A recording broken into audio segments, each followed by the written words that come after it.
Hi hello नमस्ते good afternoon सगळ्यांना book लेके लास्ट ईयरच्या स्टूडेंटची आहे तो देखो तो चैप्टर नंबर 1 अपना इकोनॉमिक्स का पूरी तरह से हो गया था जिसमें 2 यूनिट थे। पहला यूनिट था अपना बेसिक यूनिट्स का जिसमें माइक्रो इकोनॉमिक्स क्या है मैक्रो क्या है उसके साथ साथ बिजनेस इकोनॉमिक्स का ये भी हमने देख लिया था। सेकंड में which are the problems you have to face in economy ये भी हमने देख लिया था। आज हम करने वाले चैप्टर नंबर 2 की शुरुआत। तो फर्स्ट चैप्टर में आपको किसी तरह का डाउट नहीं होगा, ये मैं सोच कर आगे जाता हूँ। अगर कुछ भी डाउट है तो आप मुझे कभी भी पूछ सकते हैं। ठीक है, तो एक बार चेक कर लो लाइव अच्छे चल रहा है कि नहीं चल रहा है।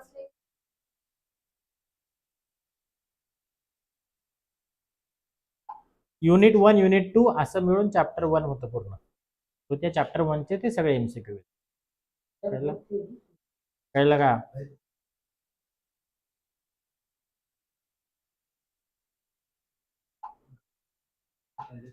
मला वाटतं एकदा चेक करून घेऊ आपण। हे लाईव्ह चालू किया था आपने? आवाज येतो का चेक करा फक्त एकदा। चला तो देखो चैप्टर नंबर 2 क्या नाम है दिख रहा है बेटा चैप्टर का आपको? Theory of demand and supply. अब जो पूरा मार्केट होता है ना इस पर डिपेंड होता है, इसी के ऊपर मार्केट चलता है। क्या होता है, एक होता है डिमांड और दूसरा होता है सप्लाई। ये दोनों चीजें एक दूसरे के ऊपर डिपेंडेंट है क्या, या एक दूसरे के ऊपर असर करने वाली चीजें? समझ में आया? या फिर हो सकता है इसकी वजह से पूरा मार्केट अपेयर हो सके। डिमांड एंड सप्लाई, तो ये एक्चुअल में होता किस तरह से और क्या क्या इसमें, तो इसमें बेसिकली दो चीजों के बारे में पढ़ने वाले चैप्टर यूनिट 1 में। इसमें 3 यूनिट है पूरे चैप्टर 2 में। कितने यूनिट है? Unit 1 unit 2 unit 3। यूनिट 1 में देखने वाले law of demand and then elasticity of demand. ठीक है, अब ये होता क्या है हम देखते हैं। सबसे पहले एक छोटा सा एग्जांपल आपको यहाँ पर दिया हुआ है। ये पेज एक ओवरऑल चैप्टर का है पूरा तरह सा, मैन मैथ बना के दिया है, ये बाद में देख लेंगे। अब देखो यहाँ पर एक एग्जांपल है, दिख रहा है? क्या कंपनी का नाम है? पहला ही स्टार्टिंग ला देखो, aroma tea limited is considering diversifying its business. A meeting of the board of director, किसकी मीटिंग हुई है? Board of director is called, and while discussing the matter Rajiv Agarwal, ये कौन है? The CEO of Aroma tea limited ask Sanju Bhandari, ये कौन है? Marketing head. What do you think Sanju, should we enter into the green tea business also? पहले हमारे काली पत्ती का बिजनेस था, अब हरी पत्ती का बिजनेस जाना है कि नहीं जाना है? बराबर है, ये कहना है उनका। स्क्रीन क्या थोड़ी, ओके ओके थोड़ा सा टेंशन मत लो, कर लेते तुम। ओके आप देखिए, हाँ चलो देखो। So what do you think Sanju, should we enter into the green tea business also, and what does the market pulse lay? तो मार्केट का भी अंदाजा देख के बताओ कि मार्केट में हमने इस नए सेक्टर में यानी ग्रीन टी के सेक्टर में जाना चाहिए कि नहीं जाना चाहिए। Who all are there in this market, how will the demand of the green tea affect and the demand for our black tea? अगर हमने ग्रीन टी शुरुआत की तो उसका मार्केट में डिमांड है क्या नहीं है, तो कितना अफेक्ट हो सकता है, और जो पहले से हम बेच रहे हैं ब्लैक टी काली पत्ती, तो उसमें कितना असर हो सकता है, इसके बारे में। काली चाय की पत्ती नहीं होती क्या, है ना? So is green tea a luxury goods और is it a necessity now? Green tea सगळे पितात का? पण काळी चहा म्हणजे जो अपने रेगुलर चाय पत्ती है वो तो सब पीते हैं, है ना? तो लग्जरी आइटम में हम क्या ग्रीन टी को गिन सकते हैं क्या? ये सब कौन पूछ रहा है? मैं नहीं। यस संजू, जो कौन है? सीईओ है। देन और क्या क्वेश्चन पूछा देखो, is the green tea a luxury good और it is a necessity now, and what are the key determinants of the demand for the green tea? अब ग्रीन टी को कौन कौन से डिटरमिनेंट्स है, मतलब कौन कौन से ऐसे फैक्टर्स है जो को ग्रीन टी की डिमांड क्रिएट कर सकते हैं? बराबर, ये भी हो सकता है। विल कॉफी ड्रिंकर और soft drinker shift to the green tea? और उसके साथ साथ जो कॉफी पीने वाले भी लोग हैं या फिर सॉफ्ट ड्रिंक पीने वाले लोग, वो क्या अपना ग्रीन टी पियेंगे क्या? अब बेचारे एक ही सवाल में इतने सारे क्वेश्चन पूछ, समझ में आया? अब आते उसके question. So the answer to this questions will help us better understand how to price and position of our brand in the markets. So before we rush into this line, I want a report on exactly why you believe green tea will be the star of our company in the coming 5 years. तो actually उसने answer दिया क्या? लेकिन ये सारे जो answer इसके है या फिर जितने भी क्वेश्चन पूछे वो मार्केट की डिमांड इस सब्जेक्ट से रिलेटेड है। पहला क्या था कि मार्केट में ग्रीन टी की डिमांड है या नहीं है। सो लोग इसे एज ए नेसेसिटी भी देखते हैं या फिर लग्जरियस गुड्स देखते हैं। लग्जरियस गुड्स कौन खरीदते हैं? जिनके पास ज्यादा एक्स्ट्रा पैसा है वही खरीदेंगे ज्यादातर। सो उनका डिमांड मार्केट में होता कम होता है लेकिन उसमें पैसा ज्यादा आ सकता है। ये तो इस तरह से पूरा जो कन्वर्सेशन वो डिमांड के ऊपर है। तो देखते हैं अभी डिमांड यानी क्या, what is mean by demand. तो डिमांड म्हणजे मागणी, बरोबर. पण मागणी कधी क्रिएट होते? गरज पडली तर. पहिली गरज आहे. दुसरं, आता मला वाटतं की माझ्याकडं ऑडी गाडी असली पाहिजे, आहे का नाही? माझी इच्छा आहे. तर मला गरज आहे का ऑडीची? मी गाडी घेणार का? तो इच्छा आहे, गरज.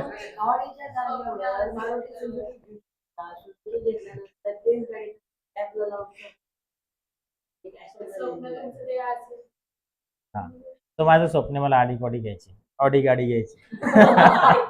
बरोबर आहे. सो ऑडी अगर मुझे लेना है तो इसके लिए मेरे पास 3 चीजें होनी चाहिए. पहले मेरी इच्छा होनी चाहिए जो मेरे पास है, बहुत है, बराबर. दूसरी चीज मुझे नीड भी हो सकती है, नीड है कि नहीं ये भी मैं देखूंगा. तो नीड है, अगर मुझे कहीं मुझे दिखाना है, मेरा स्टेटस मेंटेन करना है, एटीट्यूड दिखाना है तो पहले लूंगा. दूसरा और तीसरा ये सबसे इम्पोर्टेंट है, दैट्स अपना सपना मनी मनी. अगर पैसा ही नहीं आया तो ऑडी गाड़ी आ सकती है क्या? बराबर है. तो डिमांड क्रिएट करने के लिए 3 चीजें हमने यहाँ पर देखी. पहला क्या था कि आपकी इच्छा होनी चाहिए, दूसरा आपके पास पैसा होना चाहिए, और तीसरा नीड भी हो सकती है.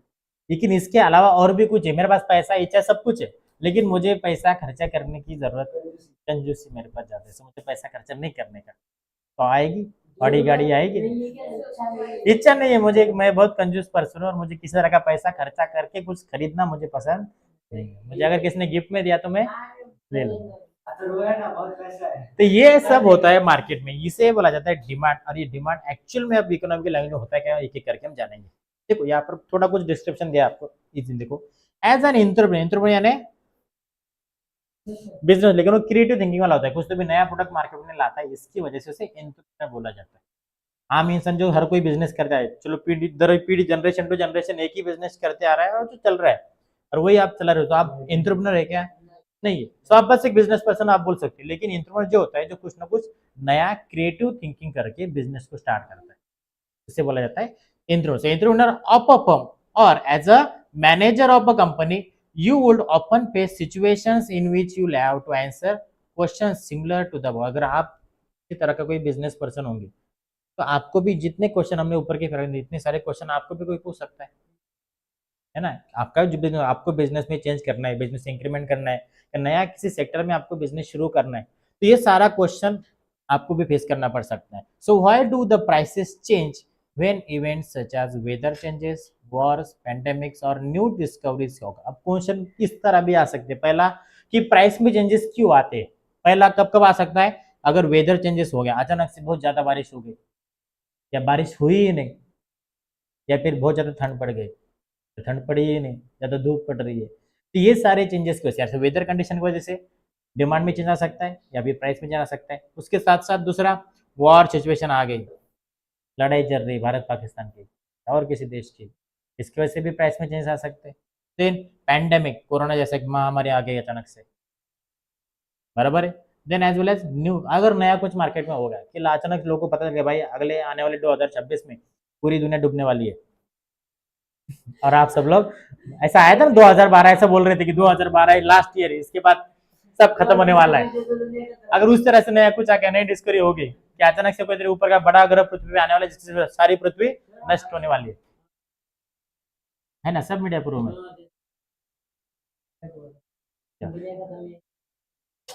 हाँ, तो इस तरह से अगर हो गया तो नई डिस्कवरी है ना. और ये सारी चीजों की वजह से मार्केट की प्राइसेस में या जो भी चीज के प्राइसेस में चेंज हो सकता है. तो why is that the some producers are able to charge higher price than others. और कभी क्या हो सकता है, कोई लोग ज्यादा प्राइस चार्ज करते हैं. And the answer to this and the thousands other question can be found in the theory of demand and supply. इतने सारे जो क्वेश्चन हमने क्रिएट किए, इन सारे क्वेश्चन कि प्राइस में चेंज क्यों आ रहा है या प्राइस में चेंजेस क्यों कर रहे हैं लोग, तो ये सारे क्वेश्चन का आंसर हमें किसमें मिलेगा? डिमांड एंड सप्लाई के थ्योरीज में. समझे? अभी तक हमने डिमांड भी नहीं देखा ना भी सप्लाई देखा, बस हमने क्वेश्चन देखे. अभी तो हम बस क्वेश्चन मार्क के ऊपर है, बराबर है। अब देखते हैं इसमें क्या आ गया। The market system is govern by the market mechanism. अभी यहाँ पर जो मैं इकोनॉमी हम देख रहे हैं वो इकोनॉमी पकड़ लो कैपिटल इकोनॉमी, ठीक है। तो जब भी हम स्टार्ट करें तो कैपिटल इकोनॉमी मान लो कि जो एक्चुअल में मार्केट के हिसाब से चीजों के प्राइसेस को कम ज्यादा करता है मार्केट देखकर। तो अगर हमने यहाँ पर अपनी सोशलिस्ट इकोनॉमी देख ली तो उसमें गवर्नमेंट सब तय करेगा, लेकिन वहां पे इसमें गवर्नमेंट इकोनॉमी के बारे में नहीं देखने वाली, ऐसा capital economy. So demand and supply are those forces that make market economics work. So पूरा जो मार्केट है वो दो चीजों के ऊपर डिपेंड है, एक है डिमांड एंड दूसरा है supply. So this to together determine the price and quantity sold off a commodity और सर्विस। तो डिमांड एंड सप्लाई ये दो चीजें तय करते हैं कि मार्केट में आपके प्रोडक्ट का प्राइस कितना होने वाला है और उसके साथ साथ लोग कितने क्वांटिटी खरीदने वाले हैं। ये दोनों चीजें, ये दोनों फॅक्टर जो तय करता है वो होता है डिमांड एंड सप्लाय। आता फक्त समजून घ्या, मी प्रवचन देत असं वाटतं, हळूहळू त्या प्रवचनाचा सारांश तुम्हाला नंतर कळेल काय आहे सगळं, ठीक आहे। सो एक एक सेंटेन्स बघू, म्हणजे तुम्हाला जेव्हा तुम्ही वाचाल नेक्स्ट टाइम, सो तुम्हाला यातलं महत्वाचं कुठलं सेंटेन्स आहे तेवढं जर तुम्ही वाचलं सो सीएच्या एक्झाम साठी तुम्ही घेऊ शकता पुढे। तो देखो अभी या तक आ गए। सो व्हाइल हे तुम्ही ठरवायचं आता, ठीक आहे। So while buyers constitute the demand side of the market and seller make the supply side of the market। अभी आप कस्टमर हो तो मार्केट में सप्लाई कम ज्यादा करना आपके हाथों में है क्या? सप्लाई कौन कम ज्यादा करेगा? जो पर्सन बेचने वाला है, जो सेल्स पर्सन है वो सप्लाई कम ज्यादा। आप कौन हो? बस कंज्यूमर। तो आप क्या करोगे? बस डिमांड साइड देखोगे एंड जो कंज्यूमर है वो कौन सा देगा? Supply side. Since the business firms produce goods and services to be sold in the market, it is important for them to know how much of their products will be wanted by the buyers during a given period of time। जब भी आपको market में supply करना है या फिर किसी भी चीज का प्रोडक्शन करना है, कि मान लो आपकी मोबाइल की कंपनी और आपको मोबाइल का प्रोडक्शन करना है, तो पहले ये जानना पड़ेगा कि मार्केट में आपके कितने यूनिट सेल होने वाले, कितने मोबाइल फोन आप बेच सकते हो, ये तय करके आप उतने क्वांटिटी का प्रोडक्शन करोगे। समजलं? म्हणजे मार्केटमध्ये तुमच्या मोबाईलला 1000 क्वांटिटी लोक विकत घेत असेल तर तुम्ही 1000 पेक्षा थोडं कमी किंवा जास्त प्रोडक्शन कराल, म्हणजे एक तर 900 कराल किंवा 1100 कराल, म्हणजे नुकसान झालं तरी तुम्ही जास्त करू शकता किंवा फायदा झाला तरी जास्त। तो नॉर्मल तुमचे मार्केटमध्ये तुमचे किती प्रोडक्ट विकल्या जाऊ शकतात हे बघून तुम्ही काय करणार? प्रोडक्शन करा। पहिले या सेंटेन्सचा अर्थ काय होतो? while buyers constitute the demand side and market sellers with supply side हो गया। then since the business firm produce goods and services to be sold in the market, it is important for them to know how much of their products would be wanted by the buyers during a given period of time। Actual में कितने लोग इस product को खरीदने वाले, ये number अगर आपको मिल गया तो आप उतने क्वांटिटी का प्रोडक्शन कर सकते हो। और आपको पता ही नहीं कि भाई आपने नया प्रोडक्ट लॉन्च किया तो कितने लोग उसे खरीदेंगे, कितना प्रोडक्शन करना चाहिए, कैसे समझेगा? समजणार का तुम्हाला? So the buyer includes consumers. अब बायर मध्ये कोण कोण येतं? एक आता है कंज्यूमर्स, दूसरा बिझनेस पर्सन पण हा एक बायर असतो, एंड इवन गवर्नमेंट ऑल्सो। हर किसी को कुछ ना कुछ चीजें खरीदना लगता है, प्रत्येकाला काय ना गोष्ट लागते। सो प्रत्येक जण कुठे ना कुठे काय असतो? कंज्यूमर म्हणून असतोच। So the quantity that the buyers buy at a given price determine the size of the market, and as we are aware, as far as firm is concerned, the size of the market is a significant determinant of its prospect। मतलब आपका business market में कितना बड़ा हो सकता है ये किसके ऊपर डिपेंड है कि कितने कस्टमर्स आपसे कनेक्टेड है। तो मार्केट में कितना ज्यादा आपका स्केल होगा, scale and sale. So sale पर डिपेंड है आपका मार्केट का स्केल। तो मार्केट में जितना ज़्यादा सेल होगा उतना ज़्यादा, यस। तो मार्केट में अगर डिमांड ज़्यादा है, आपका प्रोडक्ट ज़्यादा सेल हो रहा है, तो अपना बिजनेस की स्केल भी, आप बिजनेस साइज भी आप बढ़ा दोगे। समझ लो, जस्ट थियोरेटिकल पॉइंट। और ये लास्ट पैराग्राफ, उसके बाद देखेंगे एक्चुअल में नहीं। अब ये सारा भाषण किस लिए था देखो। When a market is competitive, जब मार्केट में competition, it's behaviour is suitably describe by the demand and supply model. जब भी मार्केट में कॉम्पिटिशन होती है, कॉम्पिटिशन कब होगी? जब एक से ज्यादा सेल्समैन होंगे, बराबर है, तब जाके जो पूरा मार्केट है वो डिमांड एंड सप्लाई के ऊपर चलता है। And we understand that the term demand and supply refer to the behaviour of the buyers and seller respectively. अब मार्केट का जो डिमांड एंड सप्लाई है वो किसके ऊपर डिपेंड होता है? कंज्यूमर एंड बायर के ऊपर और जो सेल्स करने वाले सेलर के ऊपर, as they are interact each other in the market, दोनों का आपस में कनेक्शन होता है और वो पूरी तरह से डिमांड एंड सप्लाई को मैनेज करते हैं और उसी की वजह से प्राइस एंड क्वांटिटी में चेंज आता है। सगळे तीन फैक्टर आगे कनेक्ट होंगे। तो through the understanding of the demand and supply theory is therefore essential for any business firms. We shall study the theory of demand in this unit and theory of supply in the unit 3। तो अब जो ये chapter है पहला दूसरा, इसमें बस हम डिमांड के बारे में पढ़ने वाले, सप्लाई के लिए स्पेशल थर्ड यूनिट है इसी चैप्टर का। क्लियर है? तो मतलब डिमांडवरच डिपेंड आहे पहिला आणि दुसरा, युनिट 1 युनिट 2 दोन्ही मध्ये डिमांडच बघायचं आपल्याला, थर्ड मध्ये सप्लायचं साइड बघायचं। तो इम्पोर्टेंट है। तो इसी चीज के ऊपर पूरा मार्केट डिपेंड है, डिमांड एंड सप्लाई। यस, पूरी इकोनॉमी पूरा मार्केट सारा का सारा इस डिमांड एंड सप्लाई के ऊपर ही डिमांड है, डिपेंड है। समझ के? तो डिमांड डिमांड सब हे हो गया। आता बघायचं actual what is mean by demand. तो देखते मीनिंग ऑफ डिमांड। एवढं प्रवचन तुम्हाला समजलं नसेल तरी ठीक है, समजलं असेल तर अजून चांगलंच आहे। एक्चुअल अब देखो मीनिंग क्या है, इतना सब कुछ हमने थ्योरी देखा, उसमें यही कहना था इन शॉर्ट में कि जो भी पूरा मार्केट है वो डिमांड एंड सप्लाई के ऊपर डिपेंड है और डिमांड एंड सप्लाई ये कंज्यूमर एंड सेल्स पर्सन के ऊपर है और उसके बाद प्राइस एंड क्वांटिटी ये भी डिमांड एंड सप्लाई के ऊपर डिपेंड आहे। तीन गोष्टी इथं बोलतोय मी तुम्हाला, काय काय माहिती आहे का? बघा काय काय बघितलं आपण, डिमांड एंड सप्लाई, त्याला शॉर्ट मध्ये लिहितो आम्ही, D and yes, demand and supply. दूसरा कंज्यूमर्स एंड दूसरा सेल्स पर्सन, सेल्समैन, प्रोड्यूसर्स पकड़ दो, एंड देन प्राइस क्वांटिटी। इन 6 चीजों का आपस में क्या रिलेशन है और किस तरह से ये सारे की सारी चीजें एक दूसरे के ऊपर डिपेंडेंट कैसे, वो इस पूरे चॅप्टर में जानने वाले। सगळ्या गोष्टी ऐकल्या तुम्ही, डिमांड भी तुम्हाला माहिती काय असतं, कंज्यूमर भी कोणी माहिती आहे, कुठे हे सी कुठला होता, कंज्यूमर्स होता, बरोबर कंज्यूमर, हा पी होता प्राइसचा। क्लियर आहे? आता ऍक्च्युअल करते what is mean by demand. मागणी करणे, जे मी तुम्हाला बोललो तेच आहे, फक्त थोडंसं थ्योरेटिकल आहे बघा। तो the term demand refers to the quantity of a good, इसकी क्वांटिटी हो सकती है गुड्स या फिर सर्विसेज दोनों की, दैट बायर्स आर विलिंग, पहला क्या उसकी इच्छा होनी चाहिए, willing and able to purchase, उसके पास खरीदने की क्षमता होनी चाहिए, पैसा होना चाहिए, at the various prices during a given period of time. पैसा आपकी खरीदने की इच्छा विथ आपके पास पैसा है, तब जाके आप किसी चीज की डिमांड क्रिएट कर सकते हैं और उसे बोला जाता है डिमांड। मतलब so it is to be noted that the demand in economics is something more than the desire. So desire यानी डिमांड नाही। माझी इच्छा आहे माझ्याकडे ऑडी असावी, ती माझी डिजायर है, पर इस मेरी डिजायर की वजह से मेरे पास ऑडी है क्या? अगर मुझे ऑडी अगर चाहिए तो मेरे पास क्या होना चाहिए, परचेस करने के लिए पैसा होना चाहिए और उस पैसे को खर्च करने की भी मेरी विलिंग इच्छा होनी चाहिए।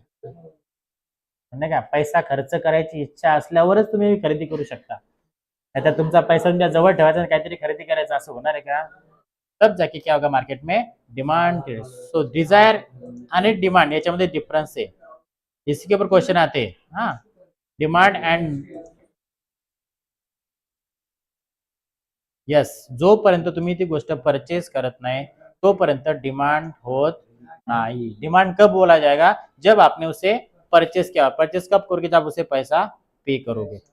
पैसा पे करना यानी परचेस करना, तभी जाके उसे आप डिमांड कर पाओगे। समझ में आ रहा है? So though the desire is one element of it. For example the people may desire much bigger houses. आता प्रत्येकाला वाटतं की माझा मोठा बंगलो असावा, तो bigger houses, luxurious car, Audi गाड़ी होनी चाहिए etcetera, but there are also constraints, यानी कुछ तो भी प्रॉब्लम आता है that they face such as a prices of, लेकिन ज्यादा कीमत होने की वजह से हर कोई ऐसा कर सकता है क्या? मुझे भी लगता है मेरा पुणे में मस्त 3 BHK 4 BHK फ्लैट होना चाहिए, है ना, लेकिन हो सकता है क्या, क्यों नहीं हो सकता? क्योंकि प्राइस में प्रॉब्लम आ रहा है। तो and limited means of year, मेरा पैसा कैसा है, प्राइस बढ़ते जा रहा है और इनकम कम होते जा रहा है। इनकम कम नहीं होता, खर्चा बढ़ता है इन सब, है ना। तो ये सारी चीजों की वजह से डिमांड क्रिएट हो रही है एक्चुअल मार्केट में। तो डिमांड कब क्रिएट हुई, जब आप एक्चुअल में उसे पे देकर खरीदोगे तभी जाके उसे डिमांड बोला जाएगा। सो डिजायर्स एंड डिमांड दोनों आर द डिफरेंट थिंग्स। समझ ला? So thus wants are desires, wants and desires together with the real world constraints that determine what they buy and the defective demand of for a thing depends on. अबे demand किसके ऊपर depend हो सकता है? Demand क्या समझ गया? Clear हो गया? डिजायर अलग है, डिमांड अलग है. डिमांड कब होगा? जब आप किसी भी चीज को पैसे देकर इसे खरीदोगे तभी जाके उसे डिमांड आप कह पाओगे. ये तो क्लियर हो गया. अब ये डिमांड कौन कौन सी चीजें के ऊपर डिपेंड होता है, उसे एक स्पेशल वर्ड है, उसे बोलता है डिटरमिनेंट्स. क्या बोला मैंने? क्या बोला? डिटरमिनेंट यानी क्या हो सकता है कि डिमांड कौन कौन से फैक्टर्स के ऊपर डिपेंड है. तो यहाँ पर डी डी डी बहुत बार, इसलिए आप कंफ्यूजन मत करो. डिमांड ऐसे कौन कौन से फैक्टर्स के ऊपर डिपेंड है, उसे बोला जाएगा डिटरमिनेंट्स. कल का डायलॉग नहीं मारते हैं. कौन सा डायलॉग था कल का? हाँ, घायल हो इसलिए घातक हो, ऐसा नहीं है. Demand, determinant and depend. So ये चीजें इंपॉर्टेंट. अब देखो कौन कौन से फैक्टर है. पहला फैक्टर है डिजायर, मतलब इच्छा तो होनी चाहिए ना भाई. किसी भी चीज को खरीदने पहले आपके मन में क्या आएगी? इच्छा आएगी. दूसरा मीन्स टू परचेस, उसके पैसा देकर खरीदने की इच्छा होनी चाहिए ना. And third willingness to use those means, और जो आपके पास पैसा है वो पैसा जब तक आप उसे दोगे नहीं तब तक वो आएगा का फॉर दैट पर्पस. आपके पास पहला डिजायर है, दूसरा मीन्स ऑफ पर्पस यानी पैसा भी है, और तीसरा पैसा खर्चा करने की इच्छा भी है. ये तीनों चीजें जब मिलेगी तब जाके डिमांड क्रिएट. तुमची इच्छा नाही आहे, जसं की समजा की माझ्याकडे भरपूर पैसा आहे, पैसे खर्च भी करू शकतो मी, पण माझी इच्छा नाही मला ऑडी गाडी घ्यायची आहे. मी घेणार का? मैं लूंगा क्या? सो ये तीन चीजें जब आपस में मिलेगी तभी जाके मार्केट में डिमांड क्रिएट. पहिला आता डिमांड काय, इतक्या वेळेचं जे प्रवचन चालू होते कशासाठी होतं ते समज गया. Demand and desires are different things. हो हाँ, डिजायर तो चाहिए डिमांड क्रिएट करने की. तो डिमांड डिजायर भी चाहिए, मीन्स टू परचेस भी, आणि सर आहे willingness to use of those means for that purpose. म्हणजे पैसा खर्च करण्याची इच्छा असली तरच तुम्ही खर्च. So unless desire the backed by the purchasing power or ability to pay and willingness to pay, it does not constitute the. फक्त इच्छा असून होणार आहे का? नाही. इच्छेसोबत या सगळ्या गोष्टी जर असेल तरच तुम्ही मार्केट डिमांड क्रिएट करणार. So effective demand alone would figure in a economic analysis and business. So इसी डिमांड के बारे में इस पूरे इकोनॉमिक्स में हम स्टडी किया जाता है. कौन से डिमांड? जो अभी मैंने बोला कि इच्छा प्लस पैसा प्लस खर्चा करने की इच्छा, ये तीनों चीजें जब मिलेगी तब उसे क्या बोला जाएगा? डिमांड. और इसी डिमांड के बारे में इकोनॉमिक्स में पहला. चलो शुरू करते हैं अभी अगला आपका डिमांड का पार्ट. एवढं समजलं? इजी. एक बार ये समझ गया ना, अगला एकदम इजी. बस डिमांड म्हणजे काय एवढं केलं की पुढचं सोपं जातं. चलो देखो. So two things are to be noted about the quantity demand. अब यहाँ पर बात होने वाले क्वांटिटी के बारे में. आता डिमांड काय पुन्हा सांगणार नाही. अब फोकस है बस क्वांटिटी. तो the quantity demanded is always express at a given price. जब भी हम कितने क्वांटिटी खरीद रहे हैं, क्वांटिटी यानी समझा मैं 5 किलो साकर घेतली, सो उस क्वांटिटी के पीछे प्राइस लगने वाला है कि कितने प्राइस में कितनी क्वांटिटी खरीदी. समझ गए? So at a different price different quantities of commodity are generally demanded. म्हणजे एग्जांपल लो कि जब प्राइस कम था तब मैंने कितनी क्वांटिटी खरीदी, अब प्राइस बढ़ गया है तब मैंने कितनी क्वांटिटी खरीदी. तो ये क्वांटिटी डिमांडेड हर बार किसके साथ आएगा? प्राइस के साथ. तो ये एक याद रखो. दूसरा, the quantity demanded is a flow. We are concerned not with a single isolated purchase but with a continuous flow of purchases, and we must therefore express demand as so much per period of time. So जब भी हम किस चीज को खरीदते हैं एक actual period होता है, एक टाइम होता है, उसी टाइम पे हम कितना खरीदी कर रहे हैं. सो इसमें टाइम भी गिना जाता है. सर्टन टाइम होता है ना, कौन से टाइम पे खरीद रहे हो वो टाइम भी. So 1000 dozen of orange per day, 7000 dozen of orange per week and so. इस तरह से इसमें टाइम का भी नोट लगा है. ये पर डे आ रहा है, पर डे, पर वीक. सो टाइम के भी बारे में इसमें आपको अटैचमेंट मिलेगी. तो क्या क्या दिख रहा है इसमें? क्वांटिटी आएगी, उसके साथ प्राइस आएगा, और तीसरा टाइम आएगा. सो तीन ही चीजें आएगी इसमें. क्लियर है? पहला पहला क्या आता है? प्राइस. दूसरा क्या आएगा? क्वांटिटी. तीसरा क्या आएगा? टाइम. तो तीनों चीजें हम कब करेंगे? डिमांड का जब स्टडी करेंगे तभी तीनों चीजें उसमें साथ में अटैच रहेगी. क्लियर है? So in short, by demand we mean various quantities of a given commodity or service which consumers would buy in a one market during a given period of time at the various prices or at the various incomes or at the various prices of the related goods. कळलं का काय आहे?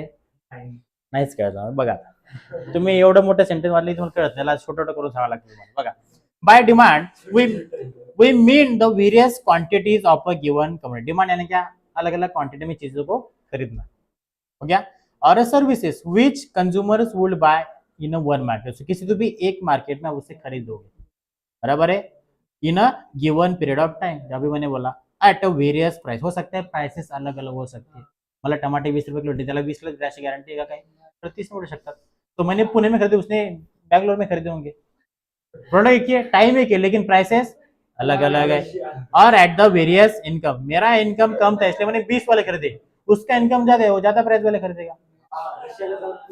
then at a various prices of the related goods, so goods के price भी इसके साथ से change हो सकते. कळलं आता? समजलं? आता मी जो आधी होता डिटर्मिनंट्स काय असतात ते. What is determinant demand? ये ते. हाँ नहीं sorry sir, what determines the demand.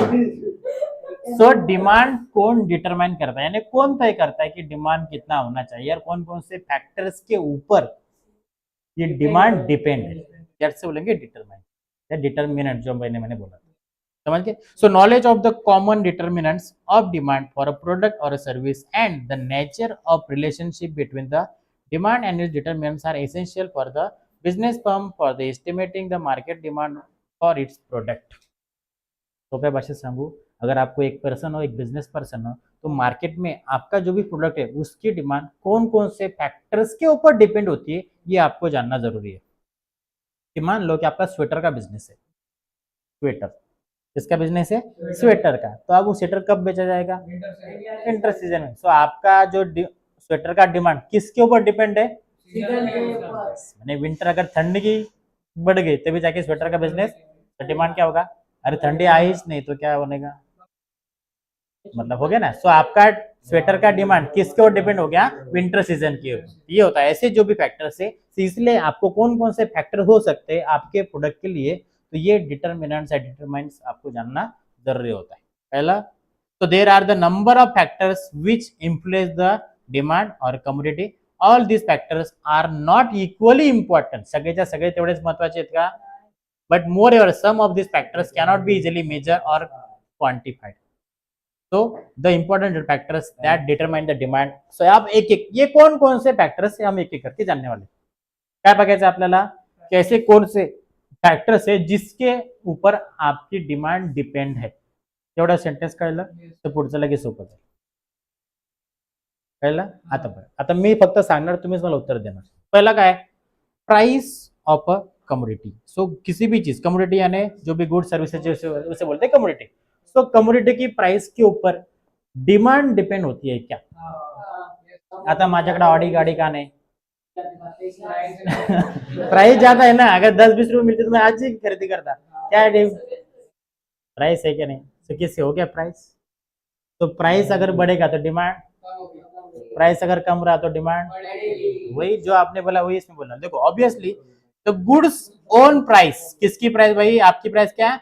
Goods own price, जो भी चीज आप खरीदने वाले उसकी प्राइस इज अ की डिटर्मिनेंट ऑफ इट्स डिमांड. असं सिट्रस पेरेबल्स हा शब्द ऐकला तुम्ही कभी? सो इसका मायना होता है other thing being equal the demand for a commodity is inversely related to the price. अभी जो आपने बोला इनवर्सली, इनवर्स यानी क्या होता है? एक अगर बढ़ रहा होगा तो दूसरा कम होता है. तो अगर प्राइस बढ़ेगा तो क्यू म्हणजे क्वांटिटी डिमांडेड, या डी पकड़ लो तुम, ठीक है. इनवर्सली यानी एक अगर बढ़ रहा है दूसरा कम हो रहा है. अगर प्राइस बढ़ेगा तो डिमांड क्या हो जाएगा? कम. अगर प्राइस कम होगी तो डिमांड, इसे बोलता है इनवर्सली प्रोपोर्शनल. समझ गए? So demand over a commodity is inversely related to its price. So it implies that a rise in the price of a commodity brings about fall in the quantity purchase and vice versa. जब भी आपने बोला जब भी price बढ़ेगा तो demand down होगा, जब भी प्राइस डाउन होगा डिमांड बढ़ेगा. So this happens because of the income and substitution effects.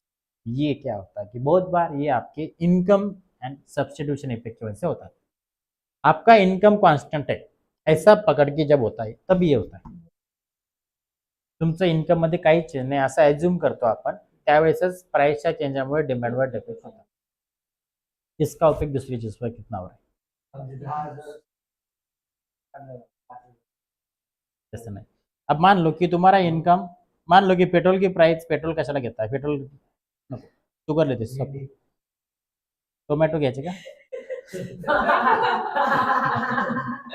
Sugar लेते, चलो शुगर, हाँ शुगर स्वीट लेते थोड़ा सा, शुगर। अब देखो आपका इनकम है 10,000, कितना इनकम है आपका, अब शुगर की प्राइस पहले थी 30 रुपए, कितना एवरेज पर 30 था, लेकिन अब हो गया कम, बेचारे का 20 रुपए हो गया, तो आप 5 की जगह 6 किलो साकर लोगे, इनकम उतना ही है।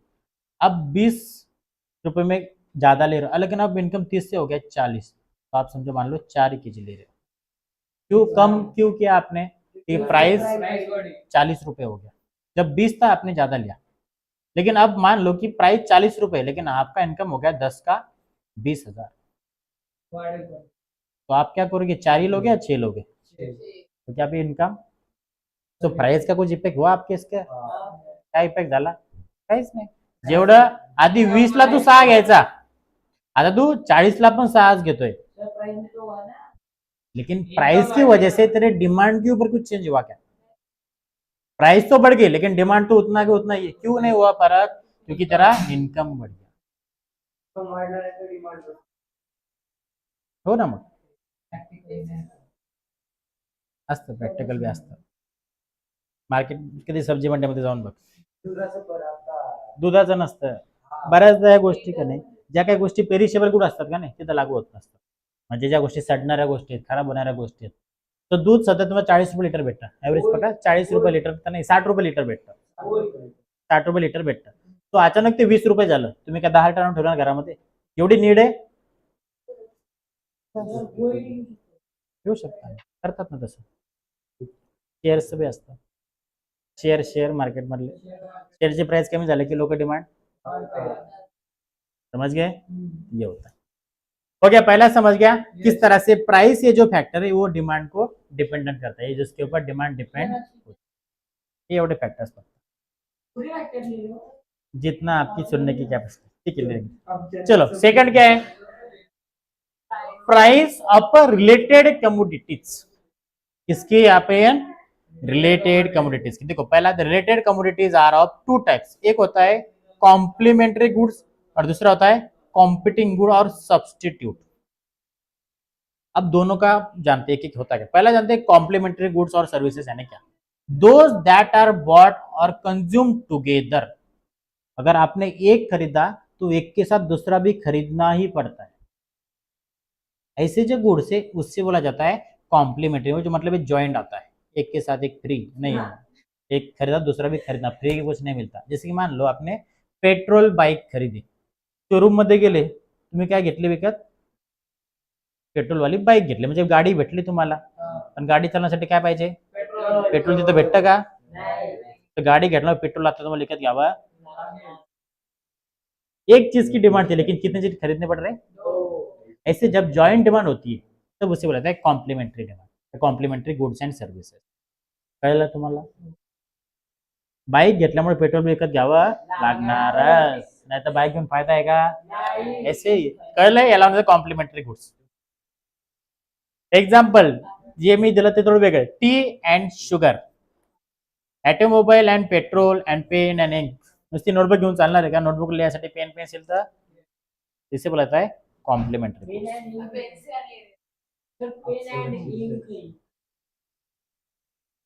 यांनी हा हो ते पण आहे, बाईक घेतली की पेट्रोल से हेलमेट भी घ्यावं लागतं, चलो अब कॉम्प्लीमेंट्री गुड्स का और डिमांड का रिलेशन किस तरह वो देखते हैं।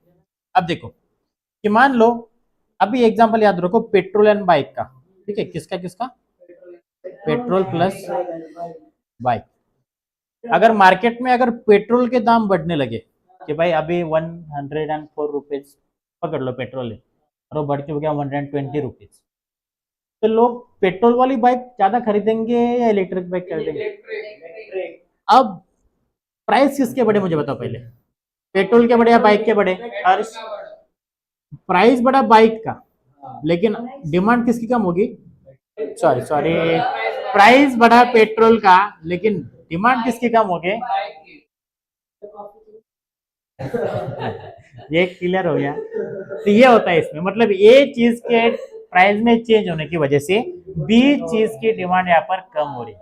ये वाइस वर्सा भी हो सकता है, अगर पेट्रोल के दाम कम हो गए तो पेट्रोल बाइक की डिमांड भी बढ़ सकती है। तो इसे बोला, so the increase in the demand for one cause या increase in the demand for the other. So एक चीज के चेंज होने की वजह से दूसरे चीज पर उसका फर्क हो सकता है। ऐसे जो गुड्स है उससे बोला जाता है कॉम्प्लीमेंट्री। पहला तुम्हारा, so when the two commodities are complements, a fall in price of one, other things being equal, which cause the demand for the other to rise। जैसा अभी मैंने, अगर पेट्रोल के प्राइस अगर कम हो गए तो पेट्रोल बाइक की डिमांड बढ़ जाएगी। For example, a fall in the price of petrol driven cars will lead to the rise in the demand of petrol। जो अभी बोला। Similarly, the computers and computer software are complementary goods। Computer घेतले की software, mobile घेतला की recharge,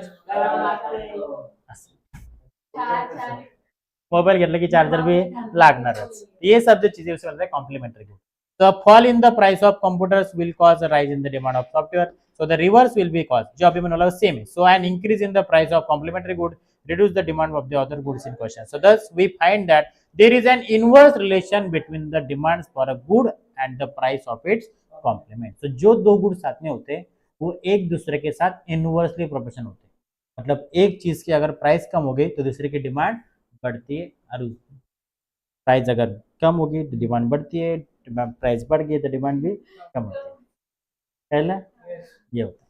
तो एक product की वजह से दूसरे प्रोडक्ट पर इसका इम्पैक्ट। पहला कॉम्प्लीमेंट्री गुड का है, इतना इजी है।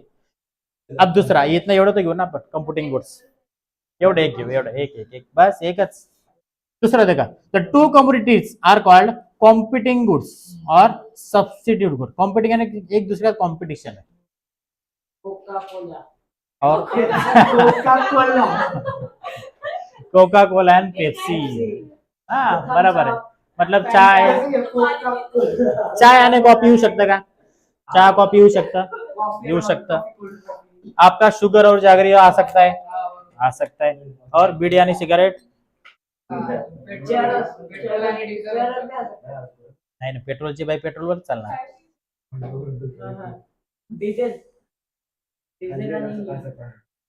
पेट्रोल बाइक ए बाइक,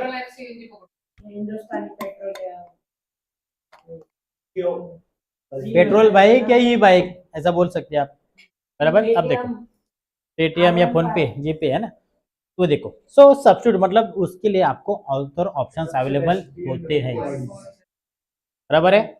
सो देखो एक्झाम्पल समजला, थेरी समजून घेऊ काय नक्की म्हणायचं काय त्यांना। चलो देखो, the two commodities are called competing goods or substitute goods when they satisfy the same want and can be used with ease in place of one another। एक दूसरे के जगह पर से जब यूज करते हो एक ही वांट पूरी करने की, वांट एक ही है, आपको यहाँ से घर जाना है तो पेट्रोल बाइक भी चल सकती है, फिर ई बाइक भी, काम तो एक ही हो रहा है। तो ऐसी जो भी चीजें होती है उसे बोला जाता है कॉम्पिटिंग गुड्स या सब्स्टिट्यूट गुड्स, समझला। तो फॉर एग्जाम्पल जे आता मी बोलत tea and coffee, ink pen और ball pen, different brands of toothpaste are the substitute for each other and can be use in place of one another easily. So एक जगह दूसरे का यूज इस्तेमाल आप अच्छे से कर सकते हो, समझ गए ये। Then when goods are substitute, if the price of a product being purchased goes up, buyers may switch to a cheaper substitute। अभी इंपॉर्टेंट है, cheaper म्हणजे स्वस्त। जब किसी एक प्रोडक्ट की प्राइस बढ़ती है तो लोग उसका अदर सब्स्टिट्यूट कौन सा है उसको ज्यादा खरीदते। जर चहाचे भाव कॉफी एवढे वाढले तर लोक म्हणतील कशाला चहा प्यायचा, आपण काय प्यायू, ते ऍडिक्शन तो वेगळा पार्ट झाला। तो कोणाला दारू प्यायची सवय असली, दारूचे भाव किती जरी वाढले, दारू तो वैसा है, वो सब्स्टिट्यूट वो अलग हुआ है, लेकिन एक नॉर्मल पर्सन क्या देखेगा, प्राइस इधर शुगर एंड जागरी दोनों एक दूसरे को सब्स्टिट्यूट है, शुगर से डालने से भी चाय मीठी होने वाली है या जागरी डालने से भी मीठी होने वाली है। अगर शुगर के प्राइस ज्यादा ही बढ़ गए तो हम क्या खरीदेंगे? तो प्राइस किसकी बढ़ रही है? प्राइस किसकी बढ़ रही है? शुगर की। लेकिन शुगर की प्राइस बढ़ने से डिमांड किसकी बढ़ गई? तो दोनों का रिलेशन कैसा हुआ? डायरेक्ट या इनवर्स? डायरेक्ट रिलेशन होगा कि शुगर की प्राइस बढ़ गई तो जागरी की डिमांड बढ़ रही है। समझ में आला है? कळून जाईल तुम्हाला. अरे काय होते जागरीची डिमांड वाढते. क्लियर आहे? So when goods are substitute, if the price of a product, आता जे मी बोललो तेच बघा, if a price of a product being purchase goes up, अगर किसी चीज की प्राइस अगर बढ़ रही है तो बायर्स में स्विच टू द चीपर, जो सस्ता है उसके तरफ लोग जाएंगे। शुगर के प्राइस बढ़ने के लोग किसकी तरफ चले गए? जागरी की तरफ। तो this decrease the demand for the product at a given price. इसकी वजह से क्या होगा? शुगर की डिमांड अपने मार्केट में कम होगी और जागरी की डिमांड बढ़ेगी। But the increase in the demand for the substitute. Similarly, a fall in the price of a product leads to the fall in the quantity demanded of its substitute. अगर इसका उल्टा हो गया, प्राइस अगर कम हो गया तो लोग शुगर ही खरीदेंगे, जागरी खरीदेंगे क्या? ये होता है। जागरी की डिमांड पे क्या हो जाएगी? कम ही रहेगी। For example, if the price of tea falls, अगर चाय की प्राइस अगर कम हो गई तो people will try to substitute it for coffee and demand more of it and less of the coffee. Demand किसकी बढ़ेगी? That is the demand for tea will rise and that of coffee will be fall. So coffee वाले लोग भी चाय की तरफ आ जाएंगे पीने के लिए, जो सस्ते में मिलती है।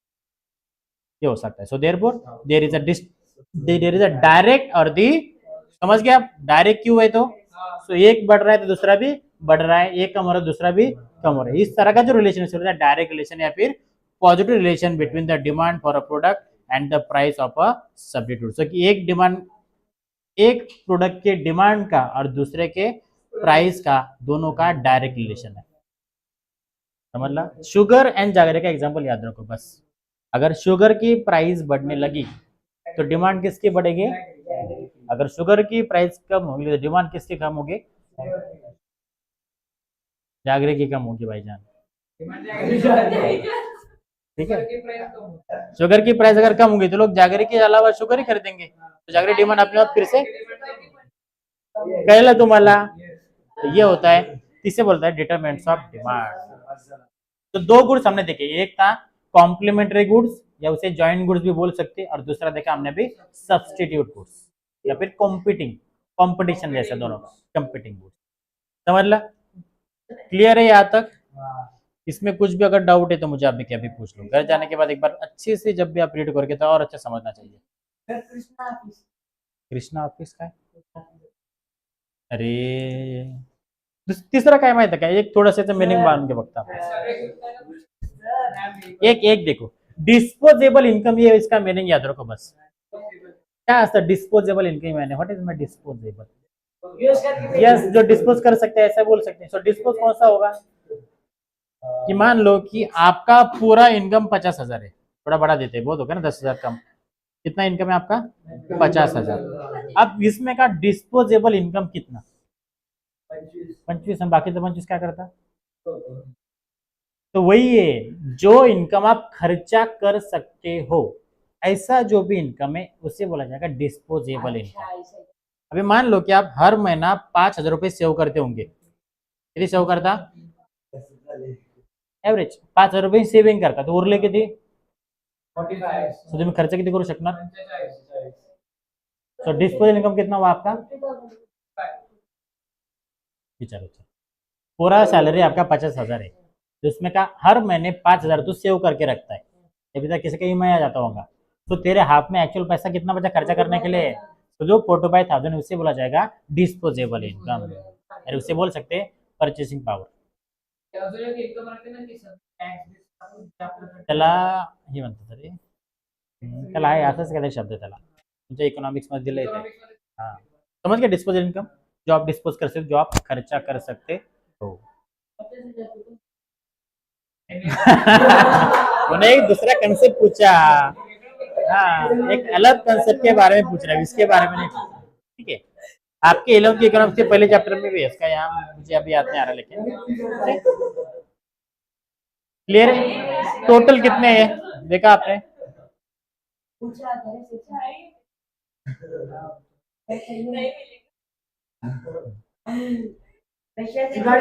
ठीक है, बाकी जो भी फैक्टर्स बचे, डिटरमिनेंट्स बचे, वो हम कल के लेक्चर में देखेंगे। आज घर जाके एक बार रीड कर लो। तो इकोनॉमिक्स का लेक्चर यहाँ पर अभी स्टॉप होगा, इसके बाद लॉ कंटिन्यू होगा, ये पर होगा। ठीक है, तो इधर ही बैठे रहो तो आप, चलेगा? ठीक है, तो अभी आज के लिए स्टॉप करते हैं, बाकी मिलते हैं अगले लेक्चर में। तब तक के लिए सबको गुड बाय। मी आता